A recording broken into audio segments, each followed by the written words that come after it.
할렐루야. 우리 좌우에 계신 분들에게 인사하실 때 하나님이 당신을 지극히 사랑하십니다. 하나님이 영혼을 지극히 사랑하십니다. 네.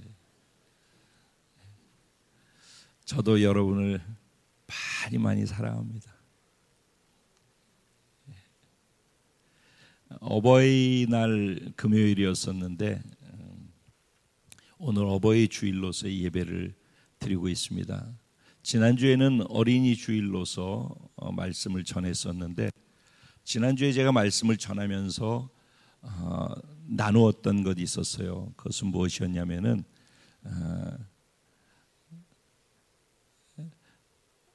부모가 자녀에게 어떻게 할 것인가, 어떤 마음으로 할 것인가 라는 측면에서의 말씀이었기 때문에, 그러면 여기에서 결혼하지 않은 분들은 나와 상관없는 말씀이 될 수 있지 않겠는가 라고 생각할 수 있지 않겠어요. 그래서 제가 영적인 부모도 부모다, 그리고 영적인 자녀로서 또 말씀을 들으면은, 영적인 부모로서 말씀을 듣고 영적인 자녀로서 말씀을 들으면은 교회 공동체 안에서, 소그룹 안에서도 하나의 또 다른 몸된 예수님의 가족으로서의 그런 공동체성 안에서 말씀을 들으면은 또 다른 은혜가 있을 수 있다라는 것을 이야기했었어요. 서두에.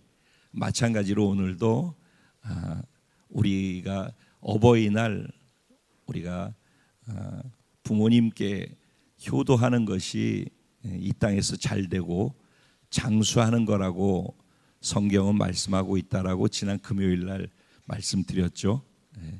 성경은 부모를 공경하고 효도하라고 가르치고 있어요. 부모에게 잘하는 것이, 부모에게 공경하고 효도하는 것이 자기가 이 땅에서 잘 되고 장수할 수 있는 길이라고 말씀하고 있다라는 것이죠. 그래서 부모에게 잘하시기 바랍니다. 살아 계실 때 잘하셔요. 나중에 많이 후회하게 돼요. 안 그럴 것 같은데 나이 들면 들수록 그렇게 되더라고요. 어렸을 때, 젊었을 때는 부모님의 사랑이나 부모님을 잘 몰라요. 부모 마음을 잘 헤아리지 못하는 거죠. 내 입장에서, 내 생각에서 나로서 부모님을 이해하려고 하기 때문에 그래요. 근데 자기가 커 보면은 어느 날 자기가 부모가 되어 있거든요. 그러면은 자기가 자녀를 키우면서 우리 부모도 나를 이렇게 키웠구나라는 것을 알아가게 되죠. 그러면서 조금씩 철들어가는 거예요. 그러니까 그런 과정이 있기 전에는 사실은 잘 이해도 못해요. 그러니까 어쩔 수 없는 것 같아요.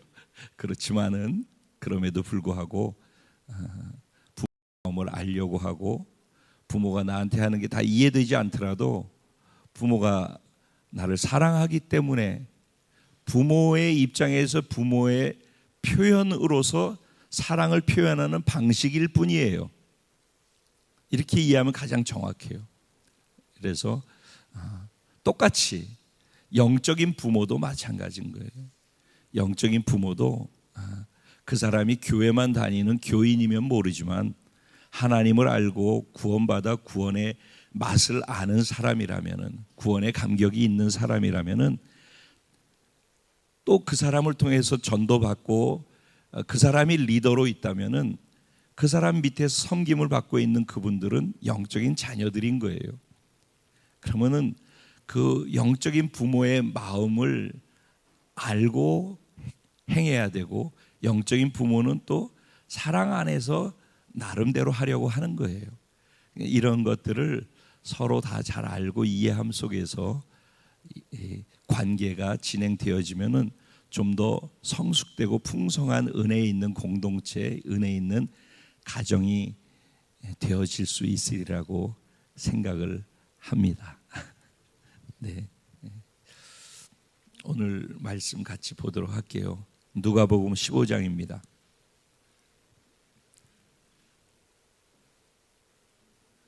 20절부터 마지막 2절까지 제가 한 절, 여러분 한 절 같이 교독하시고 마지막 말씀을 합독하도록 하겠습니다. 20절 제가 먼저 시작합니다. 이에 일어나서 아버지께로 돌아가니라. 아직도 거리가 먼데 아버지가 그를 보고 측은히 여겨 달려가 목을 안고 입을 맞추니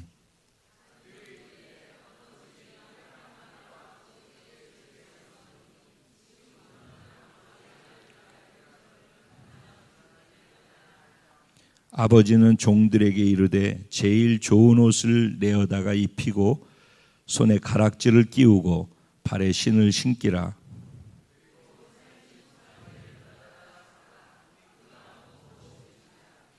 이 내 아들은 죽었다가 다시 살아났으며 내가 잃었다가 다시 얻었노라 하니 그들이 즐거워하더라.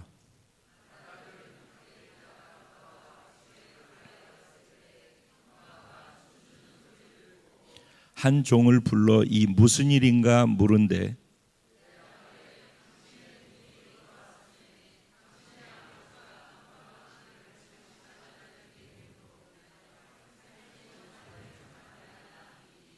그가 노하여 들어가고자 하지 아니하거늘 아버지가 나와서 권한대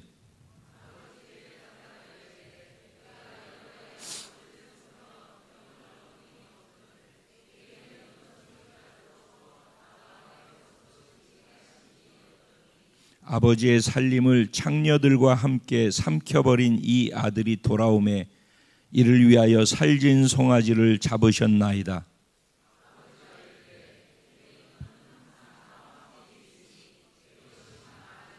다 같이 이 내 동생은 죽었다가 살아났으며 내가 잃었다가 얻었기로 우리가 즐거워하고 기뻐하는 것이 마땅하니라. 아멘.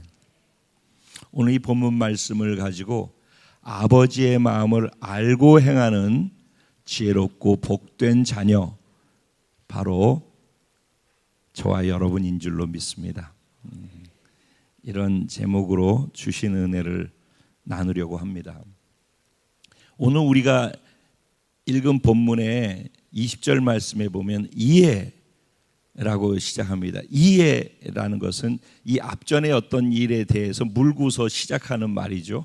그래서 이해라고 하는 앞에 어떤 일이 있었는지를 또 먼저 설명을 해서 이 본문이 이렇게 진행되기 위해서는 이런 내용들이 있었구나라는 걸 먼저 이해를 하면서 시작하면 좋을 것 같습니다. 누가복음 15장의 시작은 1절, 2절 이렇게 시작되어집니다. 모든 세리와 죄인들이 말씀을 들으러 가까이 나오니 바리새인과 서기관들이 수군거려 이르되 이 사람이 죄인을 영접하고 음식을 같이 먹는다 하더라. 그랬더니 예수님께서 이제 그 다음부터 나오는 세 가지 비유를 드시는데 이 세 가지 비유를 통해서 이들에게 말씀하고 싶은 것들을 나누고 있는 거예요. 그러면 지금 내용이 어떻게 진행되고 있다고요? 예수님께서 누구들과 만나서 식사를 하고 있다고 그래요? 네, 세리와 죄인들이라고 그래요. 세리라고 하면은 우리들이 생각할 때 매국노를 이야기하는 거예요.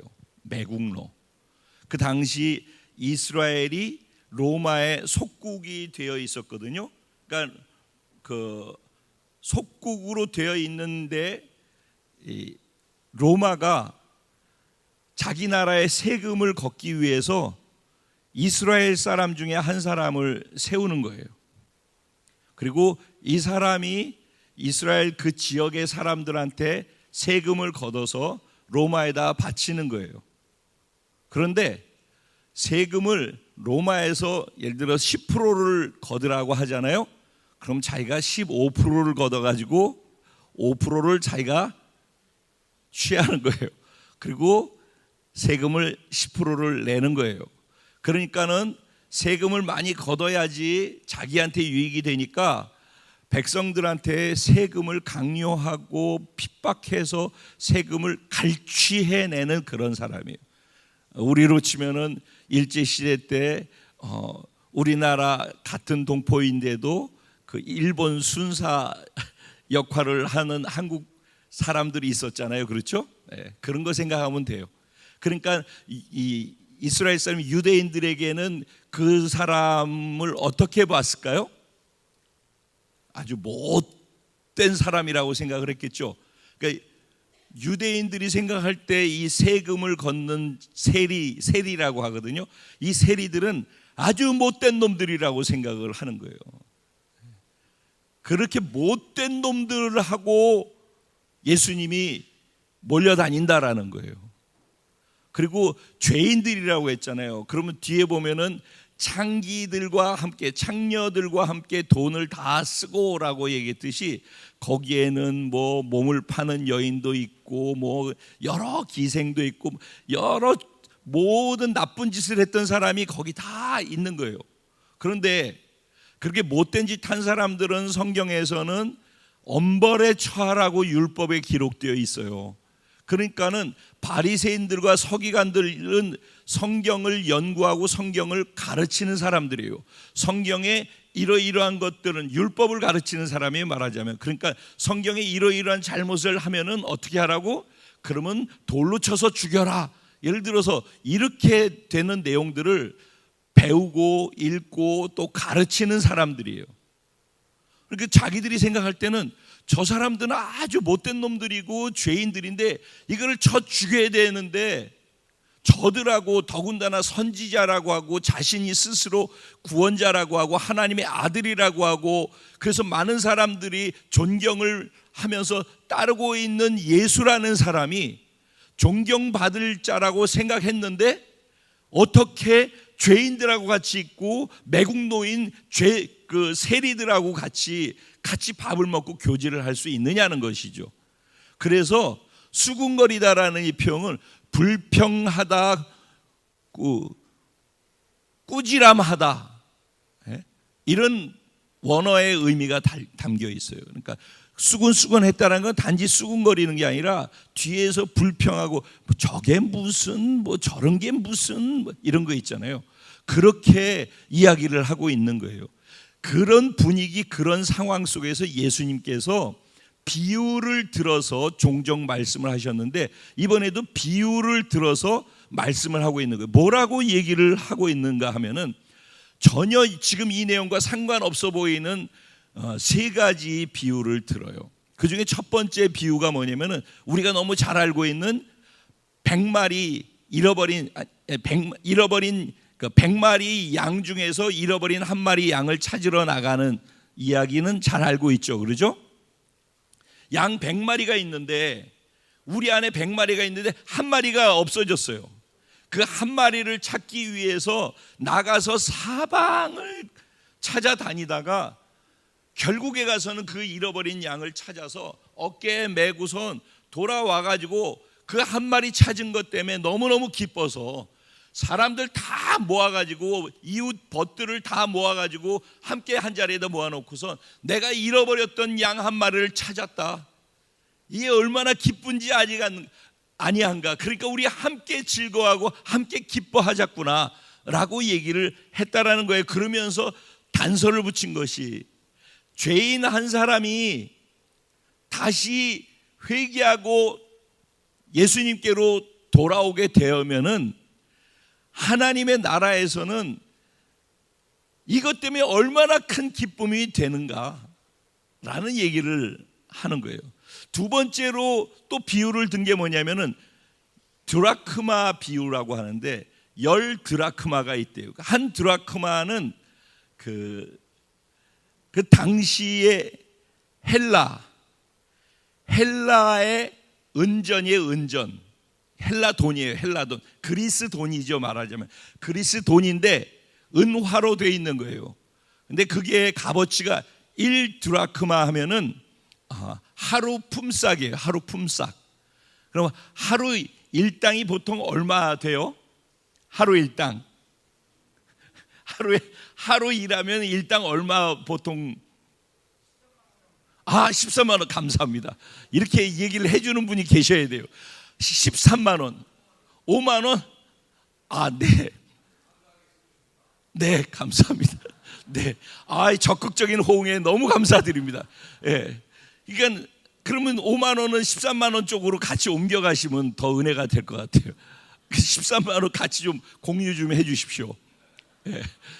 자, 은혜는 같이 공유하면 되는 거예요. 그러니까 자, 13만 원, 5만 원, 어쨌든 하루의 일당이 한 드라크마라고 이해를 하시면 되겠어요. 그러면 내가 오늘 하루 종일 일해서 벌은 돈인데 동전 하나의 은으로 된 거. 그런데 그걸 모았다가 10개를 가지고 있었는데 그 중에 한 개가 어디로 갔는지 아무리 찾아도 없는 거예요. 그랬더니 등불을 켜놓고선 막 싹싹 구석구석을 다 쓸면서 조그만 그 은전 어디 있는지 찾으려고 막 찾다가 저 구석에 굴러서 박혀 있는 거를 찾아냈어요. 그 이 은전 하나 찾은 것 때문에 하루 일당 고생한 거 이거를 찾아냈어요. 얼마나 기뻐요. 그랬더니 주변의 이웃과 벗들을 다 불러가지고 야, 내가 동전 잃어버렸던 거 오늘 일당을 찾았어 라고 막 기뻐서 이야기를 하는 거예요. 그러면서 예수님이 또 뭐라 그러냐면은 그렇게 잃어버린 자 한 사람이 회개하고 죄인이 돌아오면은 하나님 나라에서 하나님께서 이렇게 기뻐하신다라는 얘기를 하시는 거예요. 그리고 난 다음에 세 번째 비유를 들어서 얘기한 게 두 아들의 비유를 든 거예요. 그 중에서 우리가 지금 그 읽은 이해라고 하는데 두 아들 중에 둘째 아들과 첫째 아들, 지난주에도 둘째 아들과 첫째 아들 얘기였었는데 그렇죠? 네. 둘째 아들 이야기를 먼저 하는 거예요. 둘째 아들이 나이가 대략적으로 한 14살에서 16살, 지금으로 생각하면은 사춘기쯤 되는 것 같아요. 근데 그 당시는 한 18살에서 20살이면 결혼을 했대요. 유대 시대에서. 그러니까 좀 일찍 결혼하면 한 16살에 결혼을 하고 그런 시대예요. 우리나라도 일찍 결혼하고 그런 적이 있었잖아요. 그죠? 그런 것처럼. 그런데 그 나이가 한 14살에서 16살 되어지는 나이인데 아버지한테 갑자기 뜬금없이 둘째 아들이 아버지, 결국은 아버지가 돌아가시면은 유산을 자식들한테 남겨주지 않습니까? 그러니까 유산을 나한테 미리 주십시오. 근데 유대인 법으로는 아버지가 살아있을 때 유산을 달라는 건 있을 수 없는 거예요. 아주 우리로 치면 후회 자식이라고 하죠. 아주 못된 자식인 거예요. 멀쩡하게 아버지가 살아있는데 아버지의 권한이죠. 그거는 당연히 아버지 것이고. 그런데 아버지한테 돈을 자기 걸 달래요. 근데 이 법적으로는 어떻게 되냐면 죽을 때 유산으로 물려주는 것은 장남한테, 예를 들면 그 3분의 1을 장남한테 주는 거예요. 그리고선 그 셋이 있으면은 나머지는 3분의 2 갖고서 둘이 아니지. 그 2배를 주는 거예요. 2배. 어쨌든 일반 자식들보다 2배를 주는 거예요. 그리고 나머지 자식들이 그걸 갖고 또 나누는 거예요. 그러니까 근데 둘째 아들이니까는 자기 몫이 있겠죠. 분깃이라고 하죠. 자기 몫을 먼저 달라고 한 거예요. 그리고 달라고 하니까 아버지가 마음이 얼마나 상하고 아팠겠어요. 그런데 아버지가 그 몫을 준 거예요. 그랬더니 그걸 받아가지고서 며칠 있다가 있는 돈을 다 챙겨가지고 먼 이웃 나라로, 다른 지방으로 떠나간 거예요. 아마 이 아들은 달라고 했을 때, 그리고 이걸 갖고 떠났을 때 이런 생각을 했을 거예요. 내가 나이는 어리지만 나도 청운의 꿈을 안고 있고 내 능력으로 뭔가를 해가지고선 풍요로운 삶을 살 거야. 아버지보다 더 성공할 거고 더 잘 될 것을 내가 보란 듯이 그렇게 할 거야 라고 생각했을지 모르겠어요. 그리고 풍요를 찾아 떠났고, 또 한 가지는 아버지 밑에 있으니까는 눈치 보이고 하고 싶은 거 못하고 그것이 너무 속박이 싫어서 아버지로부터 내 자유롭게 살고 싶어서 자유를 향해서 나아갔어요. 그리고 난 다음에 시간이 지났는데 자기 생각대로 되어지지 않았어요. 점점 여기서 낭비하더니라는 말은요, 그냥 허랑방탕하게라고 표현하기도 했죠. 그러니까 그냥 지 마음 가는 대로 썼다는 거예요. 돈을 지 마음 가는 대로, 지 하고 싶은 대로 쓴 거예요. 시작은 포부가 있고 뭐 다 있고 꿈도 있고 풍요로운 삶을 향해서 갈 것처럼 하고 갔는데 막상 현장에 가서는 자기 하고 싶은 대로 지 멋대로 돈을 쓴 거예요. 그래서 결국은 자기가 갖고 있던 돈이 다 없어지고 말았어요.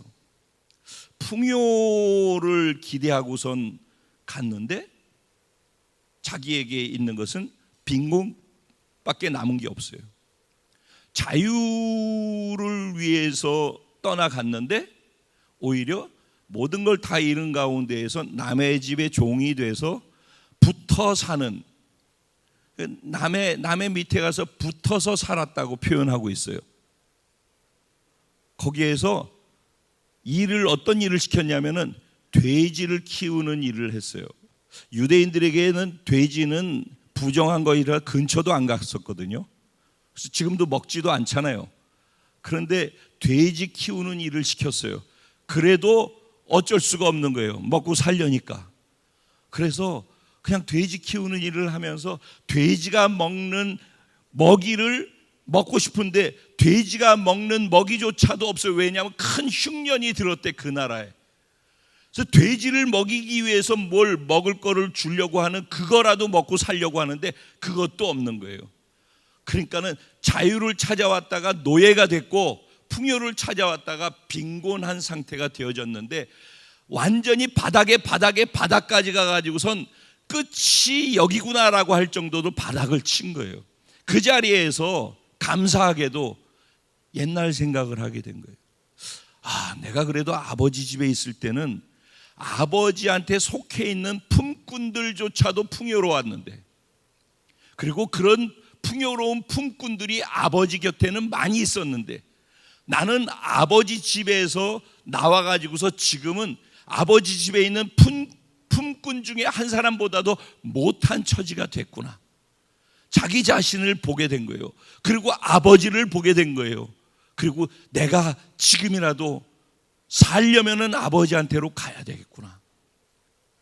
그래서 마음을 스스로 돌이켜서 아버지께 돌아가는 것을 선택했어요. 그것을 성경에서는 회개라고 해요. 그래서 아버지께로 돌아갔어요. 근데 그 돌아가는 길 가운데에서 그 무슨 생각을 하냐면은 나 같은 놈 아버지한테 이렇게 배은망덕하게 해놓고선 지금 이 모습으로 아버지한테 또 면목 없이 살겠다고 찾아 들어가는 이게 진짜 말도 안 되는 모습이라는 걸 자기 스스로 알아요. 그래서 이렇게 생각을 해요. 내가 하늘과 아버지께 죄를 지었구나. 그래서 이제는 아버지의 아들이라고 일컬음을 받기에 내가 감당할 수 없다. 자기 스스로 자기가 내 죄를 내가 알렸다. 그거죠. 그래서 나는 아들로서 아버지한테 다가갈 수가 없고 그냥 품꾼 중에 하나라도 여겨주셔서 먹고 살 수 있도록 옆에 붙여만 주시면 감사하겠나이다라는 마음을 가지고 아버지에게 찾아간 거예요. 그래서 아버지한테 가면 이렇게 얘기해야지, 품꾼 중 하나로 여겨주소서라고 얘기해야지 라고 생각하면서 아버지한테 갔어요. 그래서 가가지고 어디까지 얘기를 하냐면 오늘 본문에 보면은 아버지, 내가 하늘과 아버지께 죄를 지어서 이제 아버지의 아들이라 일컬음을 받기를 내가 감당할 수 없게 됐습니다. 그 다음 말, 품꾼 중에 하나로라도 여겨주십시오라는 말을 앞에 생각 속에는 있었는데 그 말을 하지 못하도록 아버지가 딱 막아버리고, 그리고 그 자리에서 아버지가 하는 행동이 그냥 나가서 그냥 달려나가서 그를 안고 입을 맞추고, 근데 거듭 입을 맞추다라는 뜻이에요, 원어는. 그래서 입을 맞추고 난 다음에 그에게 그 말을 할 수 있는 기회를 주지 않고서 뭐라고 하냐면은 종에게 얘기해서 빨리 가서 우리 집에 있는 옷 중에서 제일 좋은 옷을 가지고 와서 이 아들에게 얼른 그 옷부터 입혀라. 그리고 가락지를 끼워주고 신발을 신겨라. 이렇게 얘기를 하고 마지막으로 뭐라고 그러냐면 우리 집에 있는 소 중에서 살찐 송아지, 제일 맛있는 거죠. 살찐 송아지를 잡아가지고 파티를 열어라. 잃어버렸던 아들이 돌아왔고 죽었다고 생각했는데 아들이 돌아왔으니까 이보다 더 기쁜 일이 어디 있겠느냐 라고 이야기를 하는 거예요. 그래서 그날 큰 파티 연회가 열렸어요. 풍악을 울려라. 그래서 거기 보면은 춤을 추는 소리와 풍악을 울리는 소리가 들렸다고 그랬어요. 막 춤을 춘 것 같아. 얼마나 기뻤으면 그랬겠어요.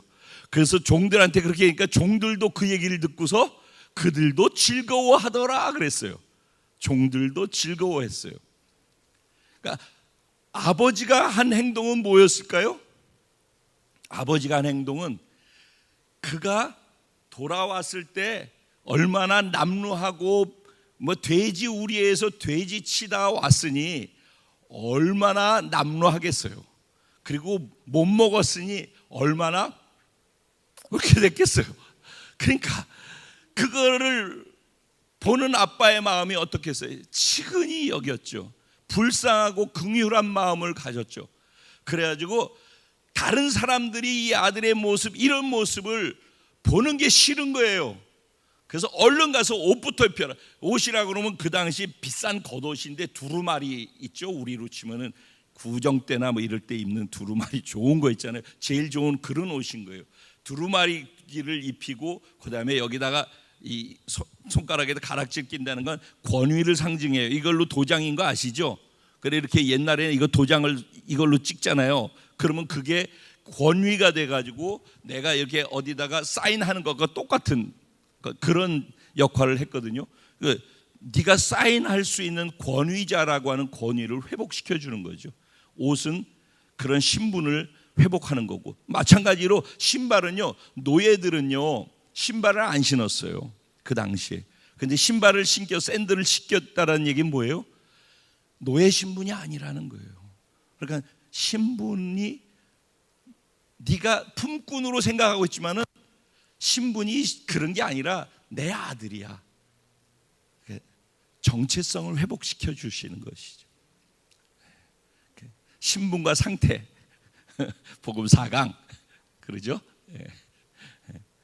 내가 아무리 넘어지고 쓰러지고 잘못했을지라도 내 상태가 그런 것이지 내 신분은 여전히 하나님 보실 때 하나님의 존귀한 자녀다. 아멘. 이런 거예요. 자, 그런 모습을 보고서 이 밭에서 일하던 맏아들이 큰아들이 돌아왔어요. 큰아들이 돌아와 가지고서 이 무슨 소리가 자꾸 들리는데 보니까는 음악 소리가 들리는 거예요. 파티가 있는 것 같아요. 이거 어느 집에서 파티가 있나? 그러고서 생각하면서 가까이 와서 보니까 자기 집 앞에 왔는데 자기 집에서 파티를 여는 거예요. 그러니까 놀래가지고 종을 불러가지고 야 이게 무슨 일이야? 오늘 우리 집에 무슨 일이 있어? 그랬더니 종이 하는 얘기가 당신의 동생이 돌아와서 당신의 아버지가 살찐 송아지를 잡아서 파티를 열라고 해서 지금 파티를 열어가지고 나오는 소리입니다 라고 얘기를 했어요. 그랬더니 그 얘기를 듣고서 큰형이죠. 형이 열받쳤어요. 아니 어떻게 이럴 수가 있지? 그래서 이게 화가 여기 꼭대기까지 난 거예요. 그랬더니 아버지가 그 얘기를 듣고 바깥에 뛰어나가가지고선 아들아 너 왜 여기 이러고 있니? 안에 들어가서 같이 파티에 참석하자구나.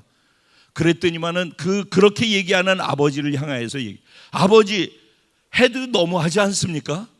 내가 수년 동안 아버지 집에서 둘째 저놈은 집 나가가지고선 지멋대로 하고 아버지 돈 다 쓰고 탕진하고 창녀들하고 뒹굴고 놀다가 이제 그래도 먹을 게 없으니까는 살겠다고 여기 들어온 그런 놈을 갖다가 혼내주거나 벌을 주거나 징계를 내리지는 못할 망정 어떻게 살찐 송아지를 잡습니까? 나는 이 집에 있으면서 아버지 명을 거역한 적도 한 번도 없고 열심히 최선을 다해서 일만 하고 섬기는 일만 했었는데 나한테는 새끼 염소 한 마리 투자해서 내 친구들과 하루라도 쉬고 파티 열 수 있는 기회 한번 주지 않아 놓고서 어떻게 저 죄인인 동생한테는 이럴 수 있습니까? 라고 이야기를 했어요. 아버지 마음이 참 많이 힘들었을 것 같아요. 그랬더니 아버지가 그에게 이렇게 얘기를 해요. 아들아, 얘야, 너는 언제나 나와 함께 있었잖니. 내게 다 네 거잖니. 그런데 네 동생은 잃어버렸다가 찾았고 죽었다가 다시 살아난 거 아니니? 그럼 우리가 함께 기뻐하는 게 마땅하지 않겠니? 이게 우리가 읽은 내용이에요. 스토리에 대한 이해가 되셨죠? 네.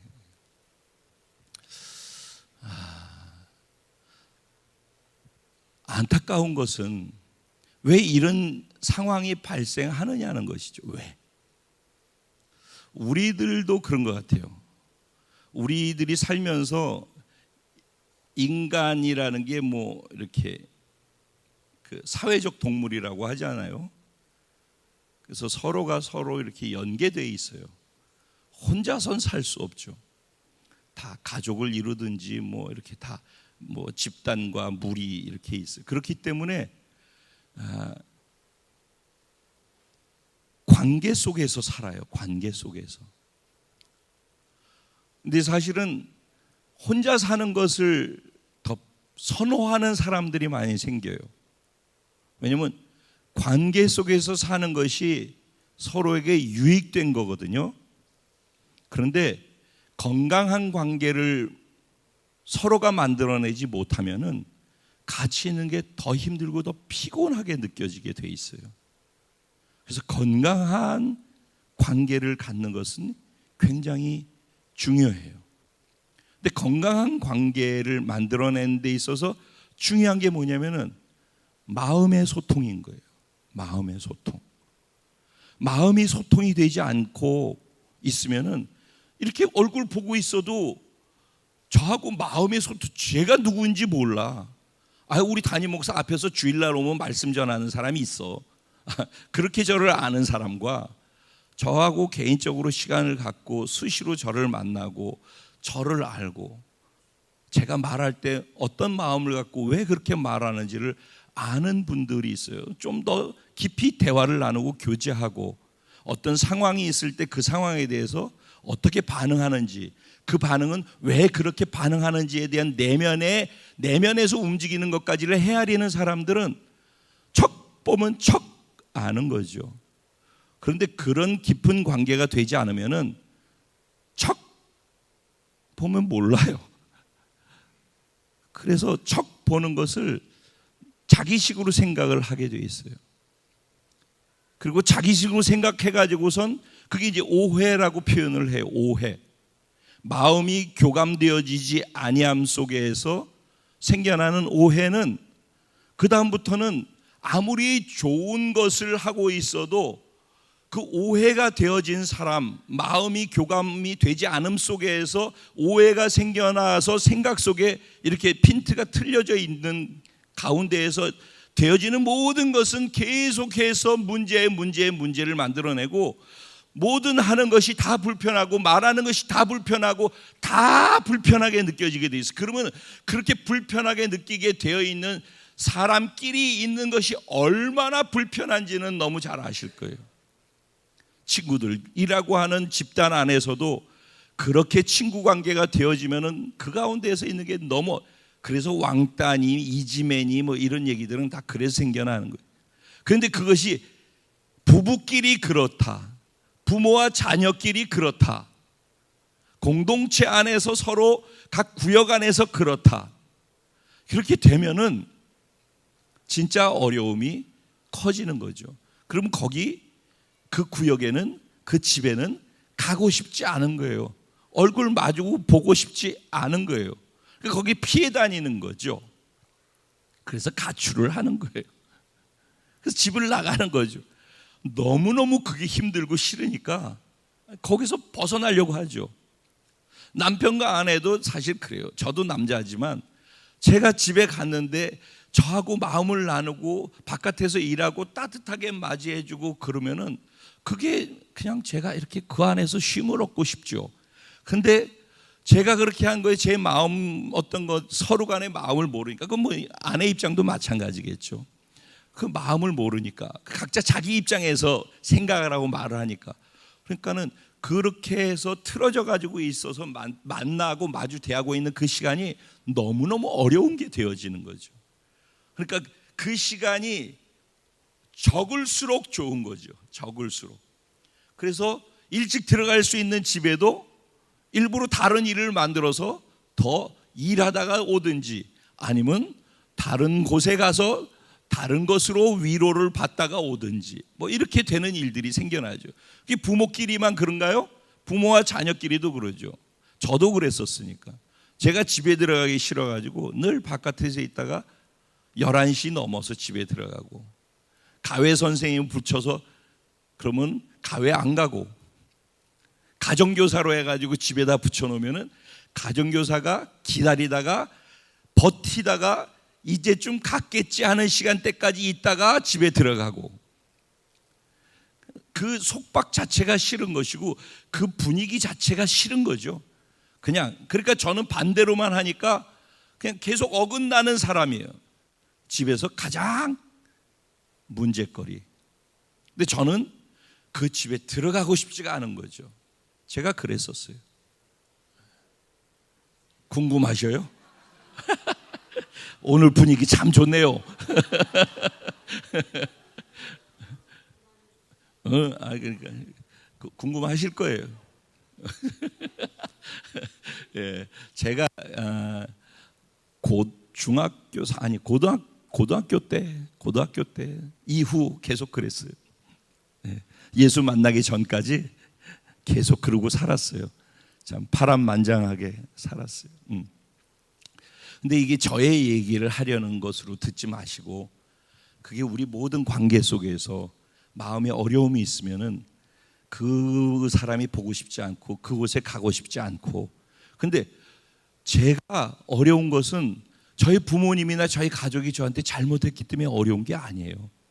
제 스스로 오해를 하는 거예요. 제 스스로. 부모님이 저 사랑해서 그러는 거죠. 공부하라고 그러는 게 사랑해서 그러는 거지. 근데 저는 그 소리가 그렇게 듣기 싫은 거예요. 그거는 내가 듣기 싫은 거지 부모가 사랑하기 때문에 공부하라고 하는 거예요. 나 잘 되라고. 나 잘 돼서 내 덕 보려고 하는 게 아니라 나 잘 되라고 거기까지인 거죠. 그랬죠?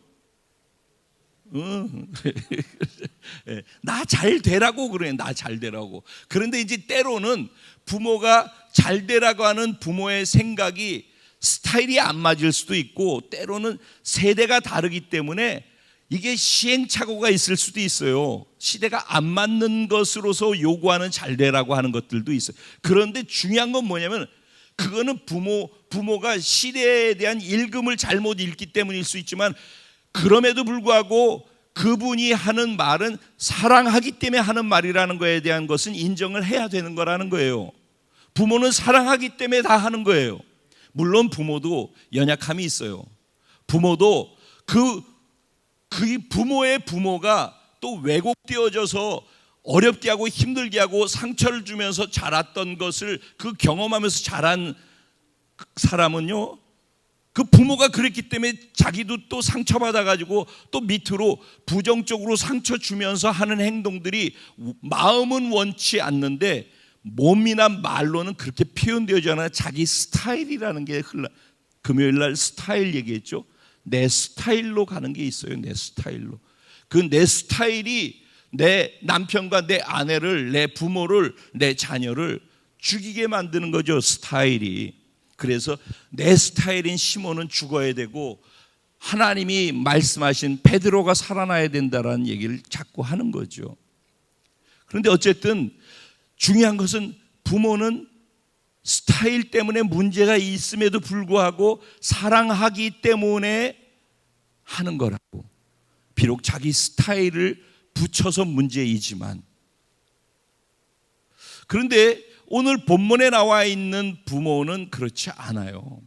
오늘 본문에 나와 있는 아버지의 모습은 정말 자식이 사춘기 맞아가지고선 그러고 있는 자식을 보면서 자식에게 달라고 하는 거를 주잖아요. 다 자식이 틀린 것을 결정했는데, 그리고 그가 나가서 잘못될 수 있다라는 것을 아는데, 그럼 우리는 못 보내요. 잘못된다는 걸 내가 생각할 때 이렇게 하면 잘못되는데라는 거 아는데 보낼 수 있겠어요? 그런데 여기에서 이 아버지는 그것까지를 알면서도 보내는 거예요. 실수하고 잘못되는 거를 존중하고 그 의사대로 하게 하는 거예요. 그런데 이거를 할 때는 어디까지 보느냐면은, 그리고 난 다음에 그가 실수한 것까지도 내가 다 감당하겠다라는 것이 있는 거예요. 여기까지를 다 가지고 있는 거예요. 네가 실수하고, 두 번째로 너는 실수하고 내게 돌아올 거야 라는 믿음도 그 아버지는 가지고 있는 거예요. 네가 나가서 다 망가뜨리고 결국은 나한테 돌아올 거야 라고 믿는 거예요. 그를 사랑하기 때문에 그가 틀린 선택을 했는데 그 선택과 그 의지를 존중해 주는 사랑이라고. 그리고 틀린 결정 속에서, 잘못되어진 것 속에서 돌아올 거라는 것을 믿어주는 사랑이라고. 그리고 돌아왔을 때 그가 망가뜨리고 실패하고 돌아온 것조차도 아버지가 감당하겠다라는 것을 다 포함한 사랑이라고. 우리들이 생각하고 있는 사랑의 개념하고는 많이 다르죠. 사실 이 사랑은 아버지 하나님의 사랑을 표현하고 있는 거예요. 이게 아버지의 사랑이에요. 그리고 실제 돌아왔을 때 어떻게 했죠? 아버지가 멀리서 오는데도 보고선 달려나가는, 그리고 그가 나는 아들이라고 일컬음을 받기에 합당치 않다라고 하는데 아들의 신분과 자격을 회복시켜 주시는 아버지 사랑. 죄 짓고 온 것을 용서하고 용납해 주시는 그 아버지의 사랑이죠. 그 아버지는요, 돌아오는데 가서 뛰어가는데 반갑고 사랑하기 때문임도 있지만은, 유대 법을 알면은 이게 더 가슴에 와닿는 게 있어요. 유대 법에는요, 신명기 21장 18절에서 21절 내용에 보면은 어떤 내용이 있냐면은, 자식이 폐륜아가 돼서 부모에게 불순종하고, 그리고 멋대로 행동하고 반항하고 말 안 듣고 그렇게 완고하고 고집부리고, 그리고 술 마시고 방탕하고 이런 아들이 있다면은, 그러면서 불순종하는 아들이 있다면은, 그런 자식을 데리고 잡아서 그 성의 장로한테 가가지고 이 이야기를 하고, 그리고 백성들한테 데리고 나가서 거기에서 내 자식이 이랬다라고 해가지고 그 자식을 돌로 쳐서 백성들이 죽이게끔 돼 있어요. 그게 유대 법이에요. 그게 유대에서 만들어 놓은 율법, 하나님이 주신 율법이 아니라 민간법으로 만들어 놓은 법인 거예요. 그것을. 그래서 그렇게 해가지고선, 여러분 만약에 그러면 저는 오늘 여기 서서 이렇게 말씀 전할 수 있었을까요? 돌에 맞아서 죽어도 벌써 오래전에 죽었어야 될 거예요. 법대로 한다면은. 그러니까는 그런 아들이 돌아오는데 동네 사람들이 저 아들을 나보다 먼저 발견하게 되면은 동네 어귀에서 잡혀가지고 돌에 맞아서 죽을 수 있다라는 생각을 하는 거예요. 아버지는 다른 사람이 보기 전에 내가 먼저 그 아들을 돌아오는 걸 보고선 빨리 달려가가지고 얼른 그 아들을 품고서 제일 먼저 뭐부터? 신분부터 바꿔놓는 거예요. 옷부터 갈아입혀주고 가락지 껴주고 신발 신겨주고, 아마 씻지도 않았으니까 얼마나 더럽겠어요. 근데 거기에 최고 좋은 옷을 입히고, 그래서 누가 뭐라 하더라도 그 얼굴만 지저분해 보이지. 그래 두루마리 여기까지 된 거 입히잖아요. 두루마기를. 그 아버지의 그런 사랑, 그렇게 용서하고 그렇게 용납하는 그런 사랑이죠. 먼저 달려나가는, 기다리고 있다 달려나가는 사랑이죠. 맏아들에게도 맏아들이 삐지고 분노해가지고선 나한테 어떻게 이럴 수 있어요, 섭섭이가 들어갔어요, 뭐 어쩌고 이렇게 하고 있는 그에게 나가서 권해서 들어가자라고 그렇게 설득하시는 게, 아버지 입장에서는 이게 맞는 걸까요? 아버지 마음은 어떨까요? 둘째는 아버지 재산 달라고 그러지 다 나가서, 아버지 마음이 어땠을까요? 인간적으로. 아, 나 죽은 거하고 똑같이 취급하는구나. 이놈이 나한테는 관심도 없구나. 이놈한테 필요한 건 내 돈밖에 없구나. 그래서 오늘 재물, 재산, 그 얘기가 계속 6번이나 나와요. 내 분깃, 재물, 재산, 살림 이런 단어로 썼어요. 이 살림이라는 의미, 그래서 살림을 띄워줬다라고 하는데, 이 살림이라는 의미가 삶을 유지하는 수단이라고 표현되어 있어요. 그러면 아버지 입장에서는 삶을 유지해야만 하는 수단으로서의 필요한 것인데, 아들이 요구하니까 자기의 삶을 유지해야 되는 수단의 부분을 잘라서 준 거란 얘기거든요. 그렇게 했는데 다 망해서 오는 거죠. 중요한 것은 망해서 온 것보다 더 아픈 것은, 아버지가 멀쩡히, 이 나이 아버지 40대 중반에서 50이 안 됐을 때의 얘기예요. 멀쩡하게 살아있는데 유산 달라고 그래가지고 돈 달라고. 그러니까 아들의 관심은 아버지의 돈인 거죠. 나의 필요를 채워주는 대상일 뿐이죠. 맏아들도 똑같은 거죠. 집에 있죠. 그날도 밭에 나가서 일을 하고 있었어요. 그날도 성실하게 자기 일을 하는 거죠. 그러다가 왔는데 동생 때문에 이런 일이 일어난 걸 보고 마음이 너무너무 힘든 거죠. 어떻게 이럴 수 있나라는 거죠. 여기에서 맹점이 무엇인가, 두 아들과 아버지의 차이가 어디에 있는가를 제가 곰곰이 생각을 해봤어요. 차이는 딱 하나에 있어요. 하나. 아들들은 아버지와의 관계가, 아버지는 나한테 무엇을 해 주어야 되는 대상이에요. 부모는 나한테 뭘 당연하게 해주는 대상이라고. 리더는 당연히 희생하고, 리더는 당연히 돈 쓰고, 리더는 당연히 그걸 해야 되는 거예요. 부모는 당연히 이렇게 하는 거예요. 당연한 것은 없다.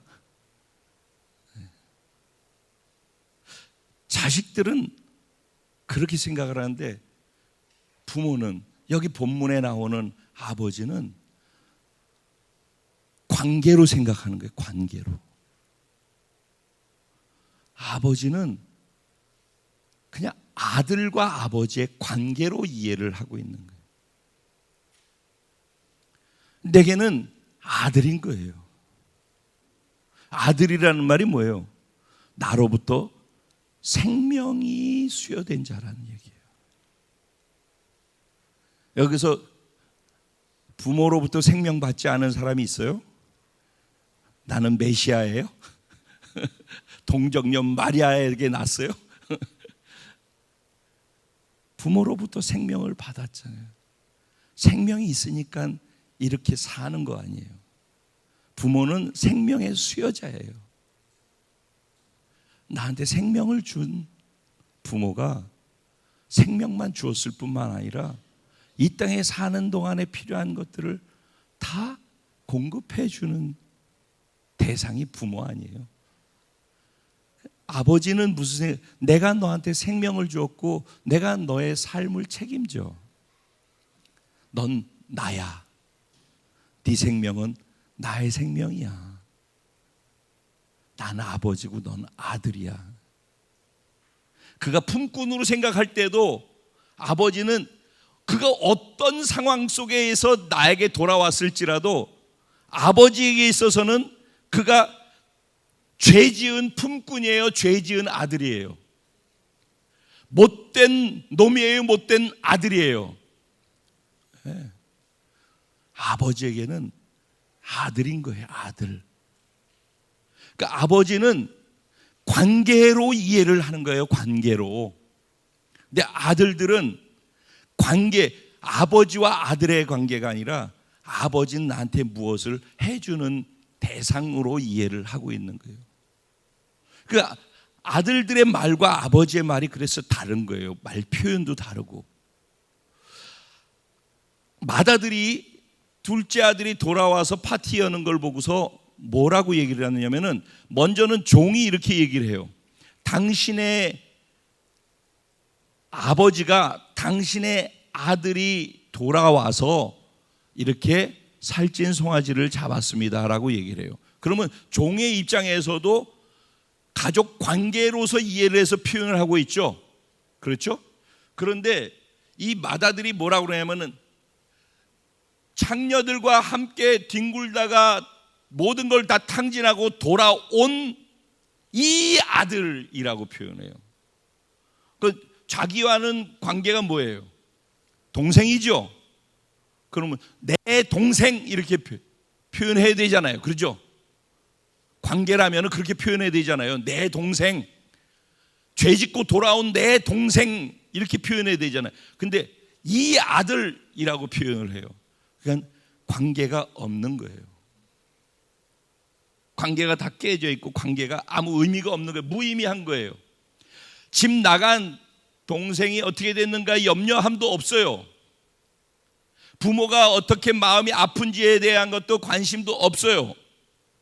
그리고 단지 내가 나한테 맡겨진 것만 하고 나중에 아버지가 나한테 뭔가 좋은 일이 있겠지라고 기대했는데 그 기대가 없고 오히려 집 나가 다 쓰고 돌아오는 걔한테 뭔가 하는 걸 보면서 마음이 상하는 거죠.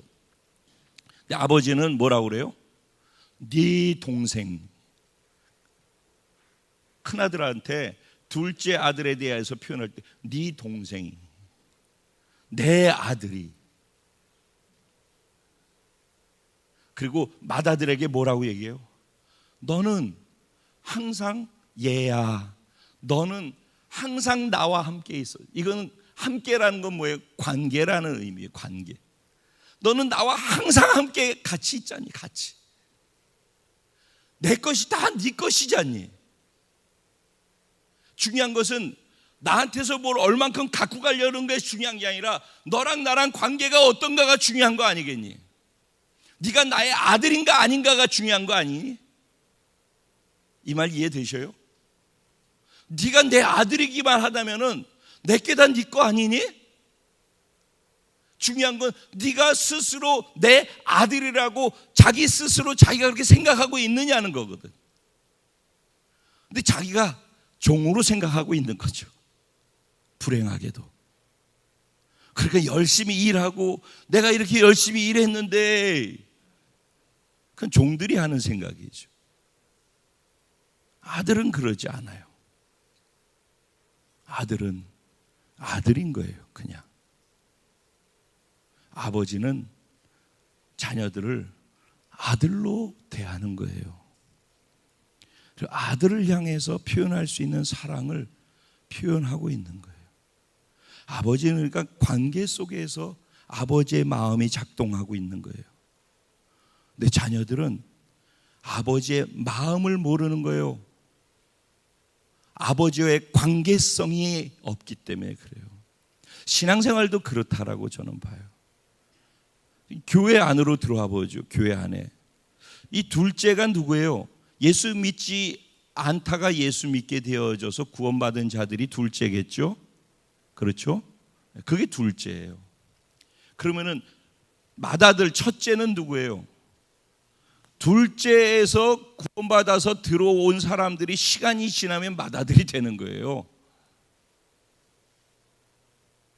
따로따로가 아니라 둘째 아들이 구원으로 시작하는 것이고 하나님의 은혜로 용납으로 죄인인데 하나님이 품어주셔서 하나님의 자녀가 되는 거잖아요.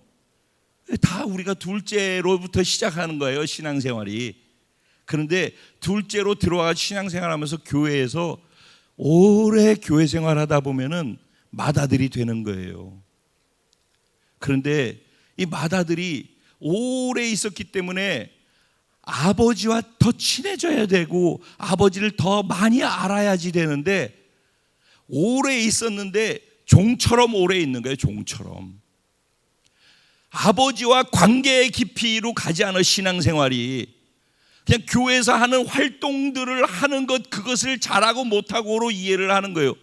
그리고서 나는 이만큼 하는데 너는 그렇게 못하고, 그리고 그것 때문에 기분 나쁘고 기분 좋고, 또 좀 늦게 와가지고선 이제 죄로 들어와가지고 죄 짓고 못나고 아직도 냄새나고 부족한 거를 보면서 지도 그렇게 해가지고선 맏아들 되기까지 왔는데, 근데 그거 갖고 지적질하느라고 옳고 그름으로 가는 거예요. 자기도 율법으로 돌 맞아서 죽어야 되는 사람인데 죽지 않고서 은혜로서 여기 와서 있는 것인데, 그런데 자기는 마치 그 과정 없이 그냥 맏아들 된 것처럼 생각하고, 자기 시작할 때는 은혜로 시작했는데 지금 와가지고서는 맏아들 돼서는 율법으로만 잣대를 대는 거예요. 그래서 교회 안에서 무엇이 맞고 무엇이 틀리고 옳고 그름으로 얘기가 되어지기 시작하면은 다 문제가 생기기 시작해요. 관계가 다 끊어지게 되어지고, 옳고 그름으로는 답이 없어요. 우리 인간은 옳고 그름으로 해가지고 답을 낼 수 없기 때문에 예수님이 필요하고 구원이 필요한 거예요. 우리 안에 답이 없기 때문에, 그래서 답 없는 우리를 그냥 답을 주시면서 네가 답을 해결했다라고 하시고 선언하는 게 구원이라고. 그래서 은혜로 구원을 받는 거예요. 은혜로. 그래서 그게 감사해서 둘째 아들로 시작해가지고선 그 다음부터 은혜로 구원을 주신 나를 받아주시고 용납해 주신 아버지를 알아가는 게 신앙생활인 거예요. 아버지를 알아가면 알아갈수록, 깊이 있게 아버지의 마음을 알면 알수록 내가 아버지를 사랑하게 되고 아버지의 마음을 알게 되고, 아버지의 은혜와 아버지의 구원의 의미가 무엇인지, 아버지의 사랑의 의미가 얼마나 깊고 놀라운지, 그 깊고 놀라운 사랑을 다른 자가 아닌 내가 받았기 때문에 여기 내가 있다라는 것을 알게 되는 순간, 그때 할 말이 없는 존재가 되는 것이고, 그때부터 그것에 감사해서 하나하나씩 그냥 뭘 하다 보니까, 그래서 열심히 일한다라는 표현을, 헌신한다라는 표현이 자꾸 확장되어져 가는 거예요. 철들어서 하는 것이지 해야 되기 때문에 하는 것이 아니라고. 해야 되기 때문에 하는 것을 종이라고 하는 거고, 철들어서 감사해서 감격해서 사랑 때문에 하는 것, 그거를 은혜 속에서 일하는 거라고 해요. 그걸 스스로 종된 자라고 하는 거예요. 하나님 관심은 여전히 관계에 있어요. 하나님은 여전히 우리를 사랑하시고 여전히 아들로 취급하셔요. 그렇게 하고 온 둘째 아들에게도 아들로 대해 주잖아요. 그렇게 옆에서 아빠 마음 상하게 하는 첫 아들에 대해서도 아들로 대해 주잖아요. 아들의 관계가 사라지지 않아요. 그리고 아버지는 아들로서 대하는 거예요. 계속. 그게 또 다른 은혜이죠. 그럼 결론입니다. 아버지의 진짜 마음은 뭐예요? 잃어버린 영혼에게 있다라는 거예요. 그래서 첫 번째 비유, 두 번째 비유, 세 번째 비유가 다 뭐예요? 잃어버린 것을 찾는 것이죠. 잃어버린 것을 찾은 기쁨이죠. 여러분들, 이제 결론으로서 이 얘기를 해요. 여러분들도 자녀들을 다 낳아 보셨으니까 최소한도 지금까지 애 키우면서 다 잃어버렸던 기억이 있을 거예요. 우리 애 나는 잃어버린 적이 있다. 숙인 자매 있으세요? 응?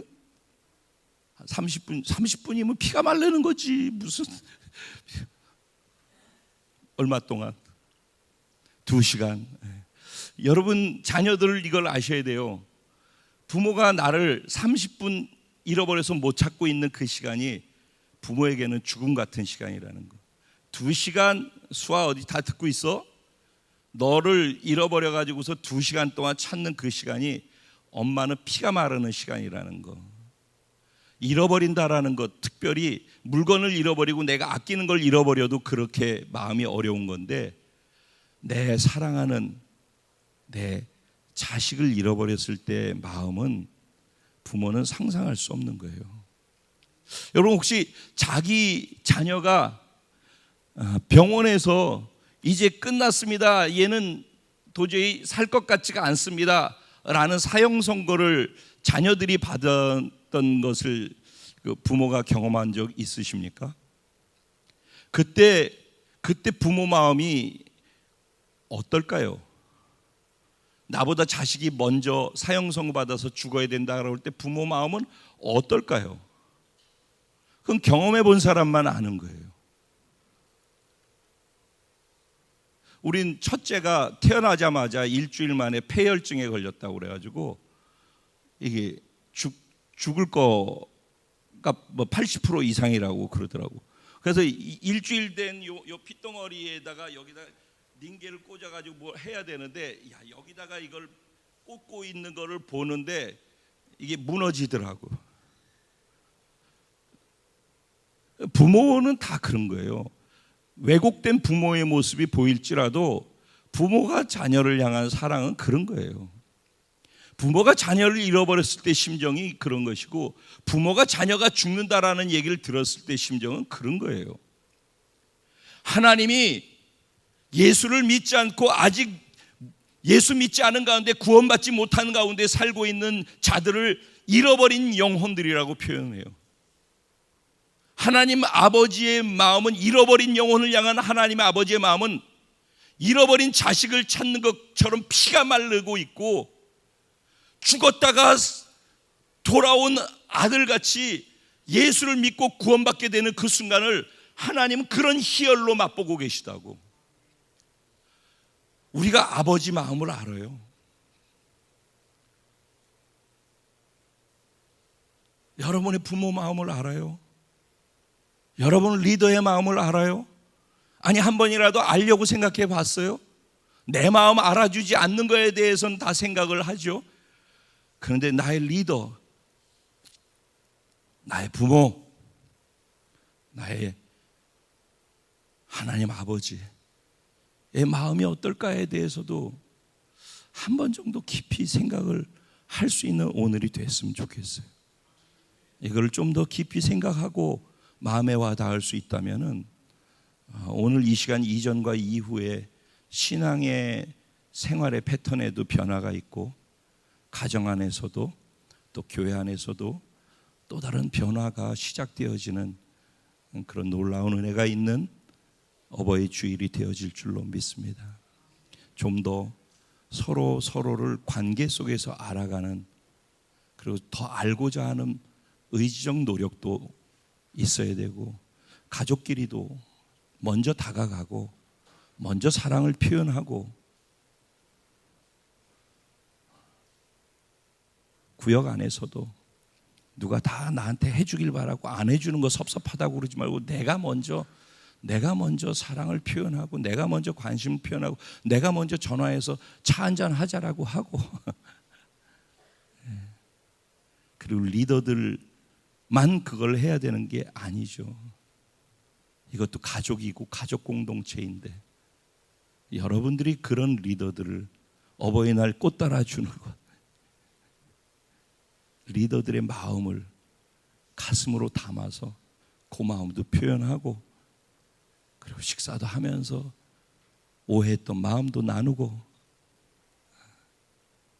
또 같이 기도할 때도 하나님께, 하나님, 내가 하나님 당신을 그냥 교회 생활로 종교적으로 만났는데 하나님을 내가 좀 더 지식적으로도 알아가고, 말씀에 순종해서 말씀대로 살아가는 사람이 경험할 수 있는 하나님을 더 많이 경험으로 알아가서, 하나님 진짜 많이 알아서 내가 아는 하나님한테 걸맞는 그런 표현 방식들을 내 삶에서도 많이 확장시켜 나가기를 원합니다. 이런 은혜가 우리 공동체 모두에게 있게 되기를, 그리고 오늘 함께 예배한 사랑 공동체 지체들 여러분들에게 있게 되기를 주님의 이름으로 축원합니다. 우리 같이 기도하실 때 우리 아버지가 우리의 주인이십니다. 주여라고 할 때 당신이 나의 주인이십니다. 내가 노예로서 종으로서가 아니라 이 사랑을 알고 이 은혜를 알기에 감격해서 스스로 내가 종이 돼서 기쁨으로 자원해서 당신을 주인으로 인정하고 내가 종의 삶을 삽니다. 하지만 나는 당신의 사랑받는 신부이고 당신의 사랑받는 자녀입니다. 이런 마음으로 하나님께 주여 부르짖으면서 기도하면서 우리의 마음을 쏟아드리고 잠시 기도하며 나가겠습니다. 기도드리겠습니다. 주여